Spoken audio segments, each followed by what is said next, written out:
Don't talk about a government agency taking care of these things. Don't talk about some institutional program that will look after the homeless and the hungry and so on. No, you do it. You do it. There are hungry people right near you. We'll feed them.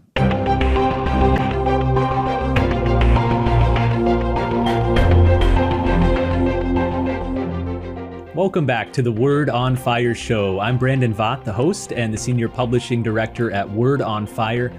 Almost all of us want to be a good person, but how do we actually do that? How do we become a person of love? That's what we're discussing today with Bishop Robert Barron, joining us from Rochester, Minnesota. Bishop, good to see you. Hey, Brandon. How you doing today? Pretty good. I hear there's some exciting developments and updates with the new pastoral center that you're building there in Rochester. Tell us about that. Yeah, as we record these words, I'm not sure when the show will come out, but as we record them, I just got back from a meeting at the new pastoral center. It's about, 6 or 7 minutes from where we're recording these words. It's in Rochester here. And we're moving, the headquarters of the diocese from Winona to Rochester. And through a wonderful donation from a great Catholic here and other donors, we got property and we're building a lovely pastoral center. And I brought in an architect friend of mine, Matt Nicholas from Chicago, who was trained at Notre Dame in classical Catholic architecture. And he sort of enhanced the building to make it more Catholic in appearance.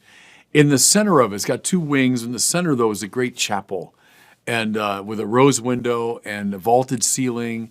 And it's not finished yet, but we got in today, and I really saw the height of it. And even now, it has a great majesty and beauty about it. So I'm just thrilled.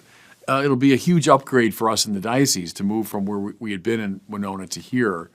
And I think it'll be an evangelically important sign to the community, because as you come along, it's a major street. As you come along, you see this beautiful, the back of the chapel with the rose window. From the other direction, you see the facade of the building. And so I think it'll proclaim the gospel in its own way. So very happy about it. When do you expect it to be move-in ready? Well, they say April 30th. So what, about 4 or 5 months from now? And we broke ground in late April. So they built that building pretty fast. So I'm just delighted by that. Well, today I want to talk with you about how to become a person of love. When you ask people on the street, what's the purpose of life? Religious people, non-religious people, probably the most common answer you'll get is to be a good person. Mm-hmm. And you and I have quibbled with that answer. That's not necessarily the full purpose of life, but it does raise the question, how do you do that? How do you become a good person? What does it mean? Now, in answer to that, you've often quoted Dorothy Day, who once said that everything a baptized Christian does every day should be related to the corporal and spiritual works of mercy. In fact, if I'm not mistaken, when you were rector of Mundelein Seminary, you had posters made with that quote, and you hung them up all around the campus. What is Dorothy getting at here, and why are these corporal and spiritual works of mercy so important? It's one of those quotes that was just illuminating from the moment I read it. Certain things you read, and it just kind of takes your breath away, and you say, yes, that just sheds light in every direction. I think the reason, Brandon, is it so concretizes what we mean when we say love. So, right, everyone wants to be a good person, everyone's devoted to love. Great. But what does that mean? It means to will the good of the other. And you say, okay, I get that, but that's still kind of abstract. What does it mean to will the good of the other? And her answer was, it means the corporal and spiritual works of mercy, these works of love, right? An outreach in love to those who are suffering in some way. Now we're talking concretely about the Christian life. I like how Pope Francis likes that word concrete, to make something real. Because we religious people, especially, we can sometimes lose ourselves in gassy abstractions. Okay, so I'm a person of love. Well, that looks like something. It looks like these very particular acts. And so it's a great way of anchoring your spiritual life and your moral life. I just realized maybe there's probably some people listening who aren't familiar with corporal and spiritual works of mercy. So maybe we could back up one step and just give us a basic overview of what these are. We're going to walk through each of them one at a time, but what are these in general? Well, we should just probably name them, right? To feed the hungry, to give drink to the thirsty, to clothe the naked, to provide shelter for the homeless, to visit the sick, to bury the dead. I'm always missing one. Visit the imprisoned. Visit the imprisoned. So they're very concrete, aren't they? They're very particular. No, don't talk about a government agency taking care of these things.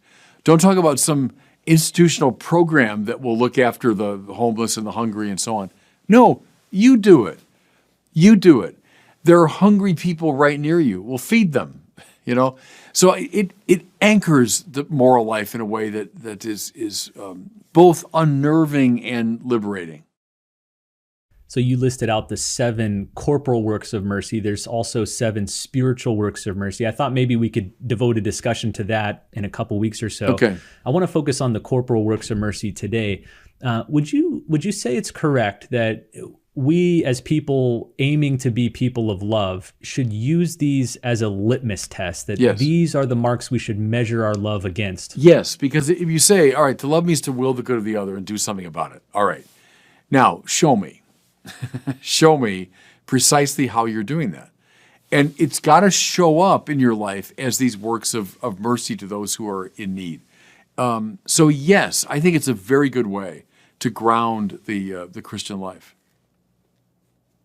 All right, so let's go through them one at a time. I thought, if nothing else, this might be a good opportunity for all of us to use as an examination of conscience as we're discussing these. Yes. To think through. Yes. Am I following these myself? Yeah.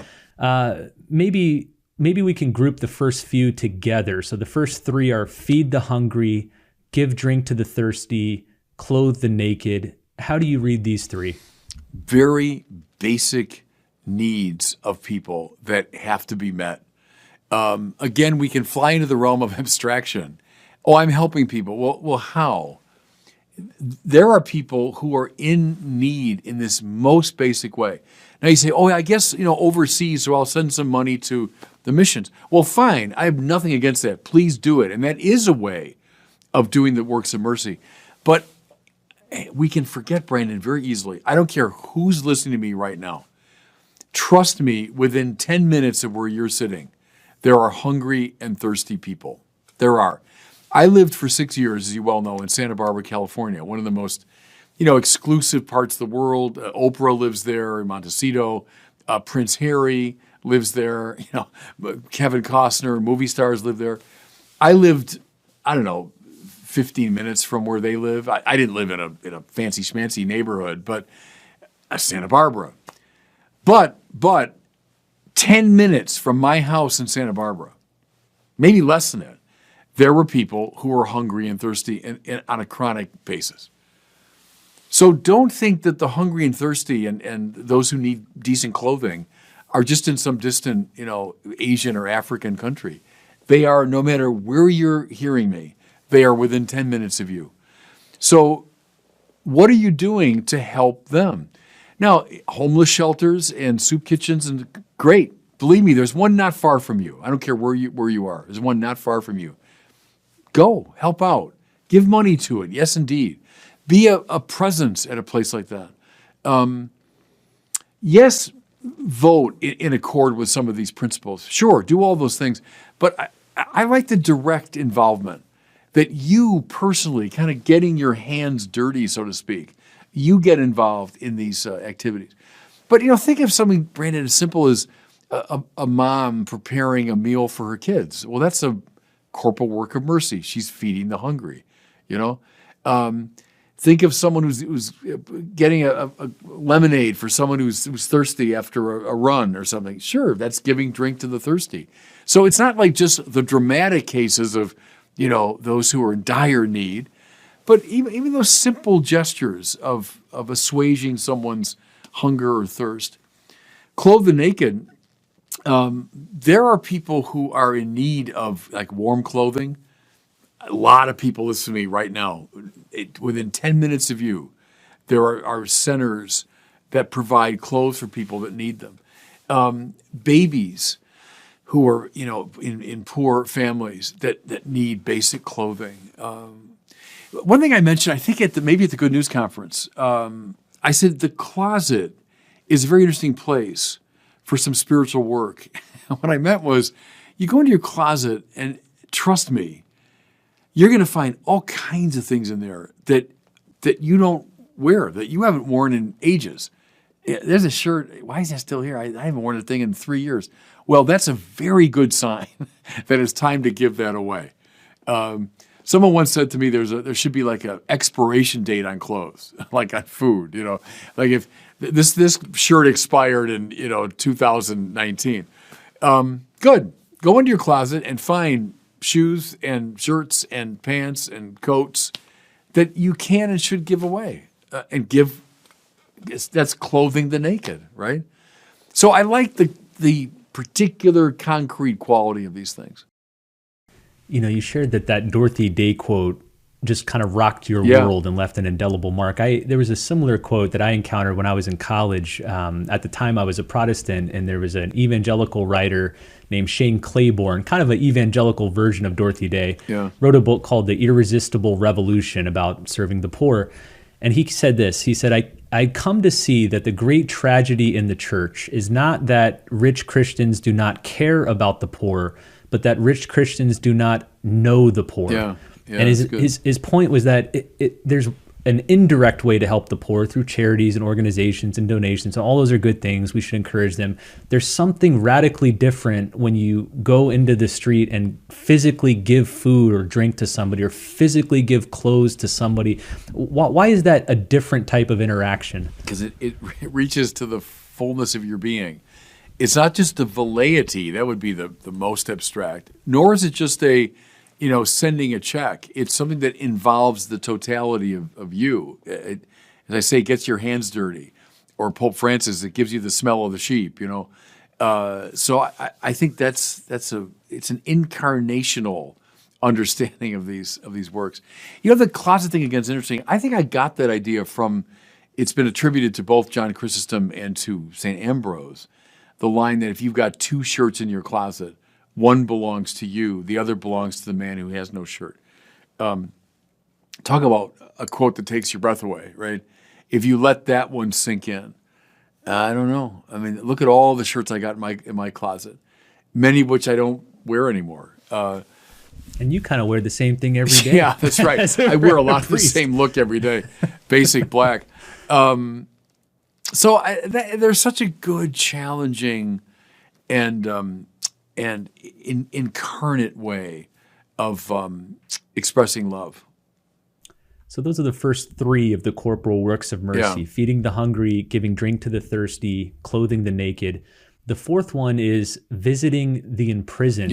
Is this one we should take literally, that all Christians should be going to prisons and visiting prisoners? Yes. I've many times quoted Johnny Cash, one of my musical heroes, but who played in prisons all the time. Famously, the Folsom prison and all that. And he was asked why he did that, and his answer was, well, because I'm a Christian, which is a perfectly satisfactory answer to that question, I think.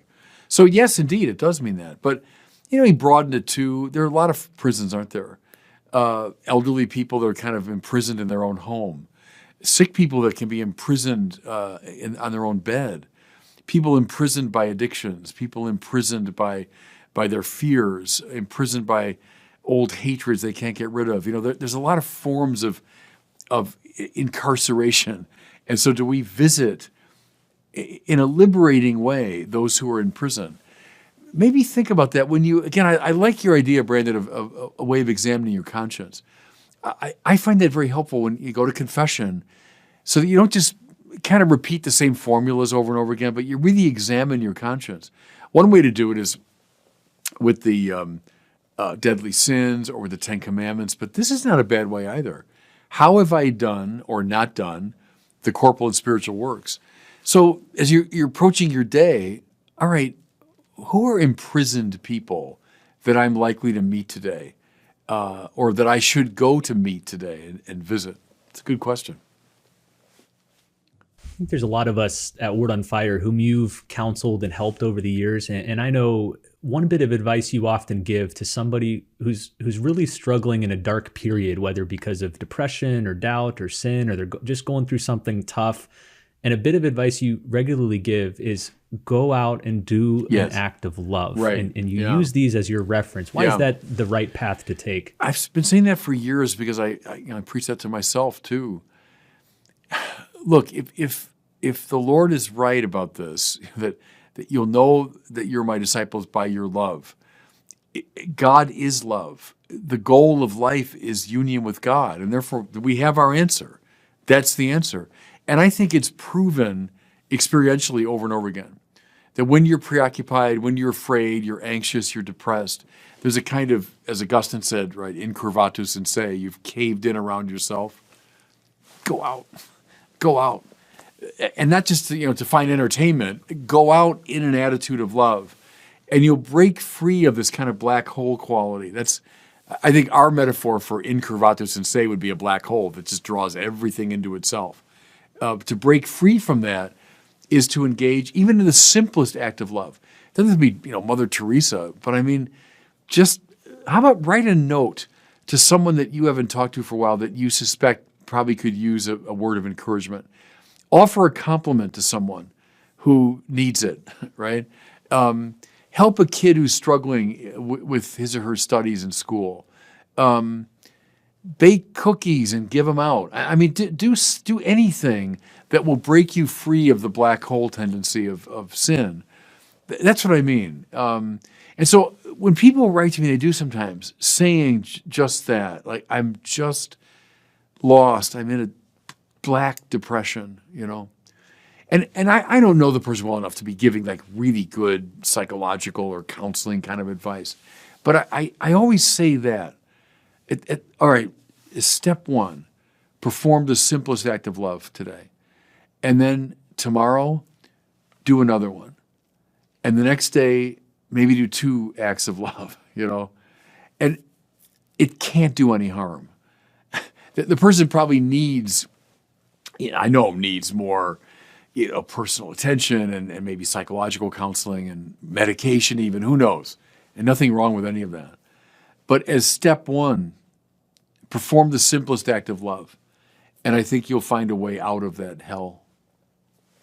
Well, the 5th corporal work of mercy is shelter the homeless. And it's easy to think of Dorothy Day. Once again, she and Peter Morin founded these houses of hospitality where they would regularly welcome people off the street to sleep as long as they needed to. What does that mean for the rest of us who maybe aren't in a position to, literally welcome homeless people into our homes? Or is that what the church is driving at here? Well, at the limit, I think. But look, everyone knows in our country it's worsened enormously in the course of my lifetime, the homelessness problem. My years in L.A., I was there for 6 years, and it was appreciably worse. When I arrived in L.A., and even in Santa Barbara, when I arrived there, and then 6 years later, it was appreciably worse. Go up the coast in California, San Francisco, and other places. Homelessness here in Rochester, Minnesota, which is brutal as the winter has now arrived, So yeah, to be aware of that problem and do something. Now that might be, in your contributions, in your political commitments, but yeah, that you do something to provide shelter. Now, maybe it's working in a homeless shelter. Maybe it's contributing to a homeless shelter. So different ways you can do it. But that problem has only gotten worse, hasn't it, in our time? All right, let's move to the 6th corporal work of mercy, which is visiting the sick. How should we understand that? Something everyone can do from oldest to youngest, it seems to me. We all know someone who's sick. In the hospital, in a hospice care, in nursing care, someone who just has a bad case of the flu and they're in bed. Everyone, I bet, listen to me right now, knows somebody who's sick and could stand to visit. When I was doing parish work, Brandon, many years ago, I was very devoted to this. And not that I found it easy, I didn't. The prospect of getting in the car and driving to a hospital and spending a couple of hours, visiting parishioners. But gosh, I always, without exception, came back from those visits full of joy. I always thought of the psalm. They went out full of tears, carrying seed for the sowing. They come back full of songs, carrying their sheaves. That's what it was like for me when I was go to the hospital to visit parishioners. is I kind of went out with tears, like with some resistance. But I always came back laughing, always came back with a song, right? Do it. Visit people who are sick. We all know somebody. So it's, again, concrete. Hard to do, yeah, sometimes. Annoying, difficult, yeah, but do it.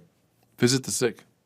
I like how this corporal work of mercy is not heal the sick, Right. not make them feel better, but visit them. Why? What about visiting is important? This is an act of love, isn't it? It's being with someone. It's willing the good of the other. As I've come just to be with you. And I remember this is some years ago, and I was really sick. I won't go into all the details, but I just come out of a surgery, and I must say I didn't want visitors at that point. I was like, please go away. But then after a few days, no, I craved having visitors. Because we all know it's a tough time, and it's hard to be yourself when you're sick, and so visiting means a lot.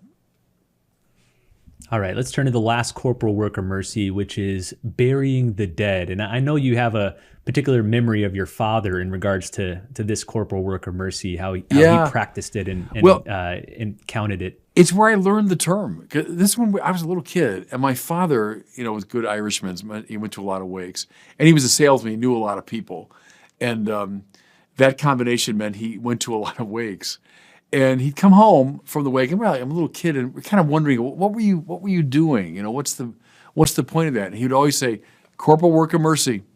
So he must have learned that when he was a kid in Catholic, grade school. So going back into the 1920s. And what do you mean, corporal work of mercy? And you say, well, that's one of them is burying the dead, is that you're attentive to the needs of, those, the families of those who've died, et cetera. And so that's where the phrase first got in my mind. And biblically it goes back to Tobit, doesn't it? In the book of Tobit, who buries the dead, who were left lying on the ground and not attended to. And so it was a work of mercy for them and for their families. And so, again, when I was a parish priest, I spent a lot of time burying the dead. I spent a lot of time in funeral parlors, going to wakes, and then presiding at funerals, and then driving behind hearses to cemeteries and doing graveside services. I spent a lot of time burying the dead.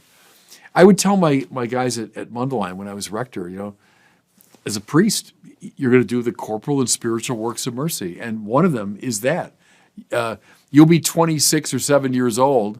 It's a beautiful summer day, and you're following the third hearse of the week, But that's the game. That's what we do. We do the corporal and spiritual works of mercy. So that's, again, a concrete expression of the church's life. As we wrap up here, I wanted to ask one more question about these corporal works in relation to families. Bouncing off something you said just a little bit earlier is, I talk to a lot of mothers and fathers with lots of kids, and they already feel overwhelmed thinking of adding all these extra corporal works of mercy to what they're doing. But I know for me, there was once a priest who impressed upon me the need to practice these within the family, and how parents are naturally already doing at least six of these things every day. Feed the hungry. Think of all the times, Brandon, you and Kathleen have fed your children and give them a drink when they're... Most days. Yeah, a few days you just leave them to starve. No, so right, and clothe the naked. Well, look, how many babies have you brought home, naked from the hospital? And from that moment on, you've been clothing them. So yes, that's absolutely right. And even, visit the imprisoned, not that your kids are in prison, but they'll get imprisoned by all kinds of, their fears or their anxieties or whatever. Visit the sick? Are you kidding? Parents are always at the bedside of sick kids, right? So yeah, that's absolutely right. It doesn't have to be, the dramatic Dorothy Day, Mother Teresa expression, but it can be very everyday. Absolutely.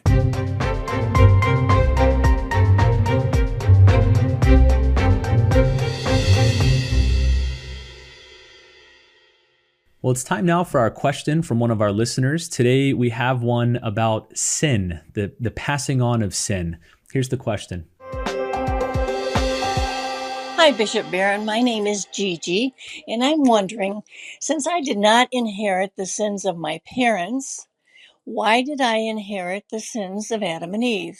Thank you for taking my question. Goodbye. Yeah, thanks. It's a good question. But see, I would quarrel with your major premise, because I think willy-nilly, you have inherited your parents' sin. I don't mean that your parents' sin is applied to your own will, like you're responsible for their bad choices.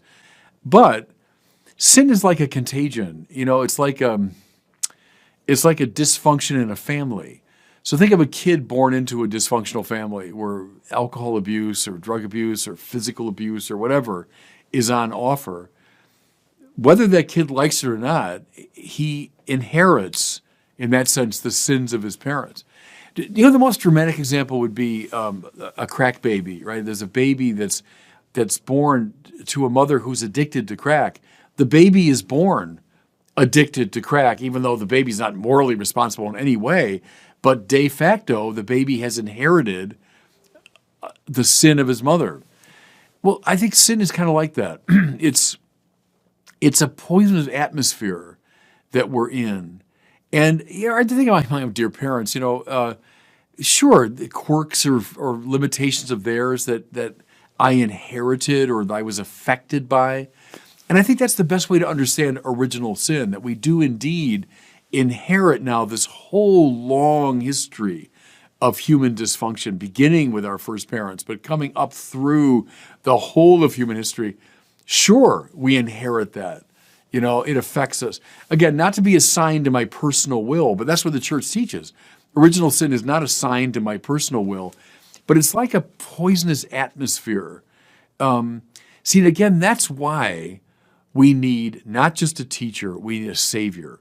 We need someone that can come into the dysfunction, but is not of the dysfunction. See, if Jesus is just one more human being, well, they're as affected as I am.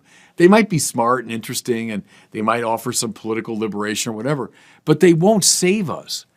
The Savior has to come from outside the dysfunction and enter into it. We say he's fully human and fully divine, because only such a figure can really save us. He's only human, well, then he's stuck in it with us. He's only divine, well, then he's hovering above the mess. But he's divine and human, now he can function as a savior. And that's why we need him to save us from sin and all of its manifestations. Well, thanks for that question. And thanks to all of you for joining us for this discussion on the corporal works of mercy. Again, probably in a couple weeks here, we'll have a follow-up discussion and we'll walk through the spiritual works of mercy. So look forward to that one.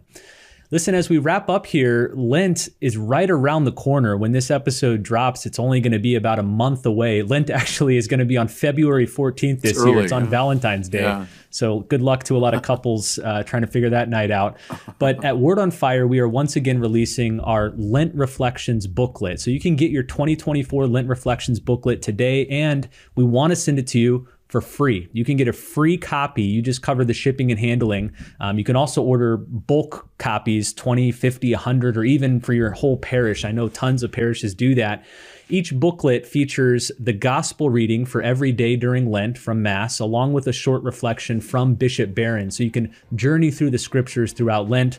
Hundreds of thousands of people have been enjoying these books over many years. So learn more, get your free single copy, and then order a bunch more to pass out to friends or family or parishioners. You can find out more at the website wordonfire.org/Lent 2024. The website's wordonfire.org/Lent 2024. I'll include a link to that in the show notes. Well, thanks so much for watching and listening. We'll see you next time on the Word on Fire show.